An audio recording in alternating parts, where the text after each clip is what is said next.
Abwa kolero me yunden jindier yod beranti. Lona chola nai iu ting pot mianga mana bedal jal keje beben. Unden na inerioj rom da getir. Oga koj gok. Oga rien jet kir. Etege diadej. Panaliab den ya thonga Jerusalem. Oga ye jamiyet. Tiezi na jaga nyizuk. Narar koje media ya pan rinja kayan gelej iganye kudit kumara gir kumara wong anam yet po unda ge mariar kungong lono maliet kuma pora jang woga jet garir biyo karote kwayot be amung mayana mading kunyala pieng tiang kumara yama gup una e ping amirga ukartu me yot be danej una ni denge lon nya chul ton jirio je tong ayang lama manyanga buti wek bai lan bin goj pol rema chiang mayan gwa telegang panandi di tauti ji nong adong ki jo jam ke mi bai unden ajuge wor nyene kulang ma bil lon alak ni ja jetong te jonero tem wot gok chin ye jo edbi mogatin kwa bu wachut rando be mere kam dai kin we ge le dit ren ti oro adan aji dio ma nok lwel ke ye we be die lur baga dia ke watan weto yod be dan dora in makur wujud no mong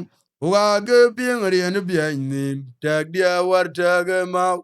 rema gong mo jega mu tim dia na yang cholo no ma bil be son we atiru pier toro tierier amu chol mariar guma yor amu ayang arier tongu alandi da gweng maret guton we pa bodilo ne nyor na ene ton gu gwangu genim kolerom Matiai dit kwatin mabek ton mugayang rosiekya rom lo jirem ken jogiding apa mariar nyaga aroga pach una na jener yochi na bejali wot kwai ajire buna pur maningira jer kumali jaga gen rom jariera gunyang wang durara ngwana dunye jal igar yok tongolom wela jwe getuk koli yiden ge bor akwoiran jege bo loy pinno me bana judia amara por ukadia je kejayuk eme do don muga yang undana chelewelip kwaja juge go ge chek kindwara muwalam anatung bo ge choran palawaj aya nyar yan me na liaba chente ge pinnum agun malwala walan reme mala go ge nyunye gai ache pegeran tok abuya oilot kupanedeng ke ya lwe la jinan sayin jup lone mamir ton maborara pinya jude mga jon garang corona jong nagban mointor ujoy lo mamir pane waiva chujwe rabe piat oga to tong no mudia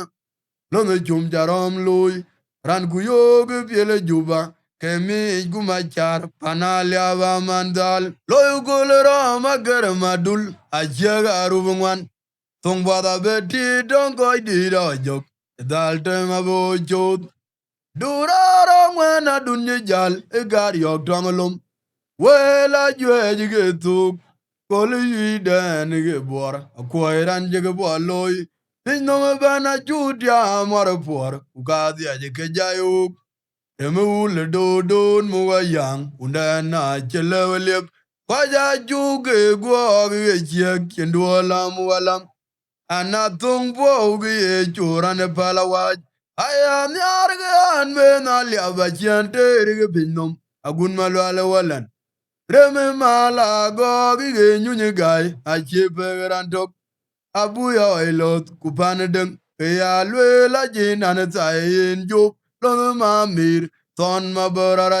pinya jude mga jon garang corona jong nagban mointor ujoy lo mamir pane waiva juju rabe piat oga to tong no mudia lone chum jarom lui ran guyog biele juba kemi igumachar panaliaba mandal loyu golero mager madul achega arubangwan Ongbada beti dongo idira jok dal tema bo chut machonit yang waje ko ngwan yejen yod beran tini da urien ko ni alimni chabaga